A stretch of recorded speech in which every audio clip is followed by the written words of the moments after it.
बिस्मिल्लाहिर्रहमानिर्रहीम, अस्सलामुअलैकुम। आप देख रहे हैं JN न्यूज़ और मैं हूं आपकी मेज़बान सुंबल ज़िया।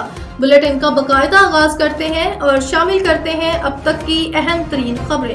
खबर शामिल करते उमरकोट से JN न्यूज़ के डिस्ट्रिक्ट रिपोर्टर मोहम्मद बचल। सिंध एग्रीकल्चर ज़रई यूनिवर्सिटी सब कैंप उमरकोट की जानब से हायर सेकेंडरी स्कूल छोड़ ओल्ड में दाखिला मुहिम की आगाही के हवाले से एक प्रोग्राम का इनेकाद किया गया। इस मौके पर प्रोग्राम में मौजूद मुकर्रीरीन ने खिताब करते हुए कहा कि मोहनजोदड़ो की तहजीब 5000 साल पुरानी और इसके लोगों में गाय की तस्वीर इस बात की आगाज़ करती है कि हम 5000 साल पहले भी ज़राअत से वाबस्ता थे। उन्होंने कहा कि ये आसपास के देहात के रहने वालों की खुशकिस्मती के उन्हें सिंध ज़रई यूनिवर्सिटी के सब कैंप उमरकोट में दाखिला लेने का मौका मिला है। उन्होंने कहा कि यहाँ के लोग अपने बच्चों को कम खर्चे में यूनिवर्सिटी में पढ़ा सकते हैं।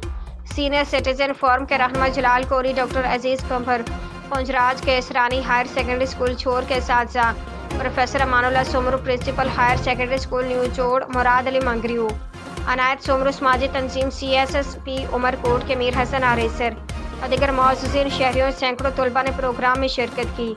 इस मौके पर यूनिवर्सिटी इंतजामिया ने तलबा को दाखिला फॉर्म भरने से मुतल्लिक मुकम्मल मालूमात फराहम की।